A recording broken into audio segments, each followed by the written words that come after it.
Ang pharmacology ng Yale University ay mayaman sa history, kung saan ay marami na silang napatunayan lalo na nga sa larangan ng research at pagkakadiskubre ng mga gamot. Tulad na lang ng ang kauna-unahang cancer chemotherapy clinical trials ay dito ginawa. Sila din ay nangunguna sa rank ng pharmacology program sa lahat ng mga medical schools sa United States of America. Ayon ito sa National Research Council of the National Academy of Sciences. Dahil dito, masasabi natin na lahat ng mga nakakapasok sa nasabing facility ay talaga namang nagtataglay ng above the average na katalinuhan. Taong 2009 ay isang pangyayari ang gumimbal sa Yale Pharmacology dahil sa pagkamatay ng isa sa kanilang tinuturing na pinakamagaling at pinakamahusay na estudyante na noon ay kumukuha na ng kanyang doctoral degree. Ito ay ang 24 years old pa lamang noon na si Annie Lee. Ayon sa mga nakakakilala kay Annie, ay isa itong maganda, mabait at palakaibigan. Ngunit bakit kaya niya sinapit ang malagim na katapusan 5 araw bago ang kanyang kasal? Hayaan niyo pong isalaysay ko ang kwento ni Annie Lee bilang pagtugon sa request ng isa po sa ating mga viewer. Bago ko po simulan ang ating story, sa mga bago po sa channel ko, please hit the subscribe button at pakipindot na rin po ang ating notification bell para ma-notify kayo sa mga bago nating upload na videos. Si Annie Lee ay pinanganak noong July 3, 1985 sa San Jose, California, United States, mula sa isang Vietnamese at American na couple. Siya ay nagtapos na valedictorian noong high school sa El Dorado, California, kung saan ay marami ang naniniwala na siya ay ang susunod na Einstein. Matapos nakitain ang halagang $160,000 na scholarship money, ay umattend at nakapagtapos siya sa University of Rochester sa New York, major in cell developmental biology with a minor in medical anthropology. Natanggap din siya sa isang prestigious Yale graduate program at sa edad na 24 ay nakita niya na ang sarili na nagtatrabaho para sa kanyang doctoral degree sa pharmacology sa Ivy League College sa New Haven, Connecticut. Ang kanyang research ay tungkol sa paghahanap ng gamot para sa diabetes at isang uri ng cancer. Nang mga panahon na yon ay nakaschedule na ang kanyang kasal sa kanyang fiancé at college sweetheart na si Jonathan Widowski, na graduate naman ng Applied Physics and Mathematics sa Columbia University. Ngunit noong umaga ng September 8, 2009, 5 araw bago ang kanyang nakatakdang kasal, umalis si Annie sa kanyang apartment at sumakay sa Yale Transit o shuttle at bumaba sa Sterling Hall ng Medicine sa campus ng Yale. Bandang alas 10 ng umaga ay nakita pa siya na naglalakad mula sa Sterling Hall patungo sa isa pang campus building sa 10 Amistad Street kung saan naroroon ang kanyang research laboratory. Iniwan niya ang kanyang wallet, cellphone, credit cards at cash sa kanyang opisina sa Sterling Hall. Nang pumasok siya sa Amistad Street Building, ayon sa nakuhanan ng CCTV footage mula sa mga building security cameras, ay hindi na nakita si Annie na umalis ng building. Si Annie ay kilala nila dahil sa pagiging responsible nito at punctual. Kaya naman nang sumapit ang alas 9 ng gabi at hindi pa rin ito nakabalik sa kanyang apartment, na sadyang nakakapagtaka.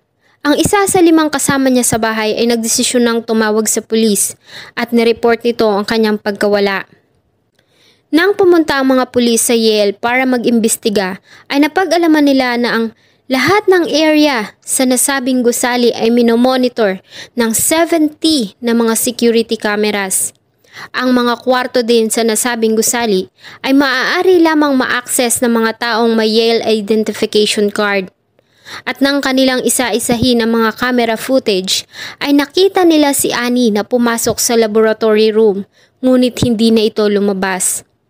Kaya naman ay agad nilang sinicure ang building para sa imbestigasyon sa misteryosong pagkawala ni Annie Lee. Maging ang Federal Bureau of Investigation o FBI at Connecticut State Police ay tumulong na din sa gawang paghahanap. At noon ngang September 13, 2009, ang araw ng kasal ni Annie, ay natagpuan ang kanyang walang buhay ng katawan sa loob ng cable chase sa pagitan ng mga pader sa basement ng laboratory kung saan siya huling nakitang pumasok. At dahil nga sa mahigpit na security ng nasabing facility kung saan nakita ang kanyang katawan, ay nag-focus ang investigation sa mga empleyado at estudyante ng Yale na may access sa nasabing area. Hanggang sa mapaling ang atensyon nila sa isang lalaki na nagngangalang Raymond Clark III. Bago kasi matagpuan ang katawan ni Annie, ay lumapit ito sa isang pulis kung saan ay nireport nito na nakita niya umano si Annie na umalis ng Yale Animal Research Center na may bitbit na 2 bag ng pagkain ng daga at notebook. Napag-alaman din nila na si Raymond ay ang taong huling nakasama ni Annie sa loob ng laboratory bago ito mawala. At nang mga panahon na hinahanap pa lamang nila si Annie, ay isang estudyante ang lumapit sa isang Yale University police officer na si Sabrina Wood. Ito ay ang fellow student ni Annie na si Richelle Roth, kung saan ay sinabi nito na may napansin siyang isang kahon ng wipes na may mga mantsa ng dugo. Ang nasabing wipes ay nakalagay sa isang steel pushcart sa silid kung saan huling nag-log in si Annie gamit ang kanyang security card. Nang makita ni Officer Wood ang nasabing wipes, ay nakita niya si Raymond Clark na lumapit sa nasabing cart at ginalaw nito ang kahon ng wipes na may matcha ng dugo. Binaligtad niya ang posisyon nito para ang parte na may blood stain ay hindi makita.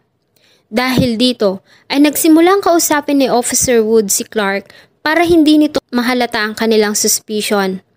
Ganun pa man, ay nanatili ang kanilang atensyon sa lahat ng kinikilos nito. At habang abala sila sa paghahanap ng mga clue na makakapagturo sa kinaroroonan ni Annie, ay napansin nila si Raymond Clark na kinukuskos ang drain sa loob ng silid gamit ang steel wall at cleaning products. Isa pang Yale University Police na si Sergeant J. Jones ang nakakita kay Clark habang kinukuskus nito ang sahig sa ilalim ng lababo malapit sa drain, kahit pa nga wala naman siyang nakikitang dumi. By September 10, 2009 ay nagawa ng makakolekta ng FBI ng mga ebidensya tulad ng kahon ng wipes, isang extra-large lab coat na may mantsa ng dugo, surveillance footage kung saan ay makikita si Raymond Clark na lumabas ng building noong September 8. Suot ang ibang laboratory coat compared sa suot nito nang dumating sa area early in the morning. Nagtungo din sila sa apartment ni Annie para kumuha ng mga personal belongings nito tulad ng toothbrush na siyang gagamitin para sa DNA testing. At sa nasabing test ay nakumpirma na ang dugo na nasa kahon ng wipes at lab coat ay kay Annie Lee. Dahil dito ay agad silang nag-request ng search and seizure warrant para makakuha ng mouth swabs, fingerprints, body hair at fingernail clippings mula kay Raymond Clark. Nagkandak din sila ng polygraph test o lie detector test kung saan ay hindi ito pumasa, na ibig sabihin na hindi ito nagsasabi ng katotohanan. September 12, 2009 ay may natagpuan pang mga piraso ng ebidensya ang mga pulis sa loob ng kisame sa hallway sa labas ng laboratory. Ito ay isang rubber gloves na may mantsa ng dugo, ganun din ang isang piraso ng medyas. Nagawa din nilang makakuha ng isang pares ng work boots na may label na Ray C. Ito ay may mga mantsa din ng dugo. Kasama nito ang isang kulay blue na hospital scrub suit na siyang nakitang suot ni Clark sa surveillance camera. Subalit sa kabila nito ay wala pa rin silang nakikitang katawan. Hanggang sa ang ilang mga investigators ay makalanghap ng hindi kaaya-ayang amoy na nagmumula sa area kung nasaan ang utility panel ng laboratory. Dahil dito, ay agad silang kumuha ng aso na may kasanayan sa paghahanap ng mga bangkay ng tao. At agad nga nitong natunton ang kinaroroonan ng isang katawan ng babae na nakasuot ng surgical gloves. Ang suot nitong pang-ibaba ay nakalihis hanggang kanyang mga sakong. Ang panga nito at collarbone ay durog. Sa likod ng pader ay nakakita sila na nagkalat na dugo at insulation na siyang ginamit para itago ang katawan sa likod ng utility panel. Nakakita din sila ng isang lab coat na may mga dugo at isang medyas na katulad ng medyas na una na nilang natagpuan sa kisame. Ganon din ang kulay berdeng tinta. Ayon sa ginawang autopsy ng Connecticut Medical Examiners, ang dahilan ng pagkamatay ni Annie ay ang traumatic asphyxia sa kanyang lieg. Nakakita din sila ng sinyales na nanlaban ang dalaga bago ito namatay. September 15, 2009 ay hinalughog ng pulis ang apartment ni Clark sa Middletown para makakuha ng DNA samples at ang nasabing mga samples ay nag-match sa DNA samples pati na din ang semen sample na nakuha sa crime scene. Habang ang mga mantsa naman ng dugo na nasa medyas ay parehong naglalaman ng DNA ni Annie Lee at Raymond Clark III. Dahil dito ay nakabuo ng substantial na kaso ang mga pulis laban kay Raymond Clark III at inaresto nila ito noong September 17, 2009 sa Super 8 Motel sa Comwell, Connecticut. Siya ay kinasuhan ng kasong pagpatay at kinulong sa McDougall Walker Correctional Facility para maghintay ng trial.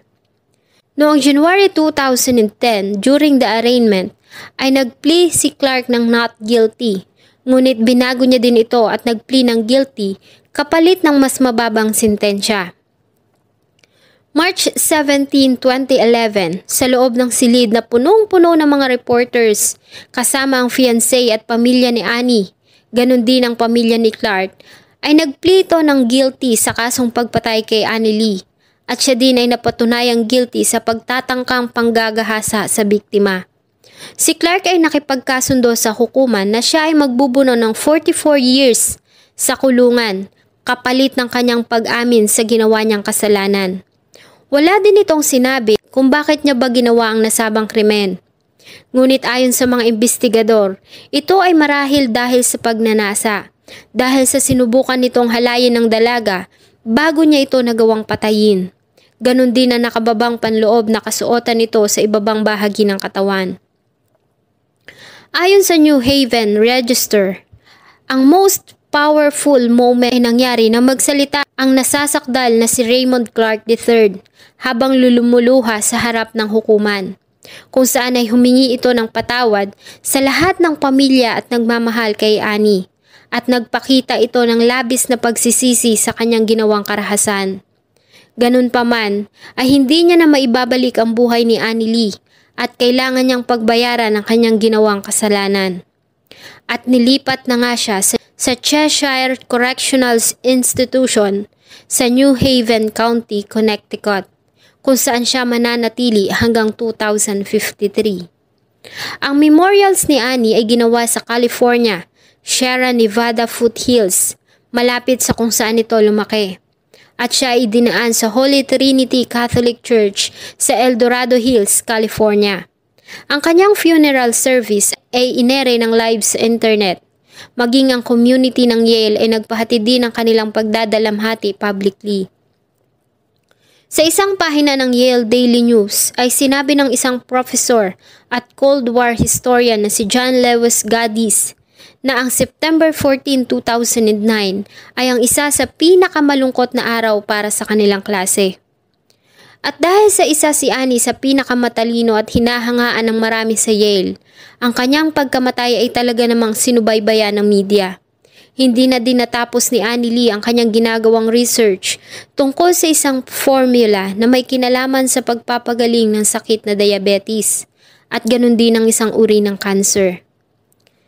Sana po ay nagustuhan nyo ang isa na namang malungkot na kwento na akin pong ibinahagi. Huwag nyo pong kalimutang mag-iwan ng inyong saloobin at suggestion sa atin pong comment section. Thank you so much po and see you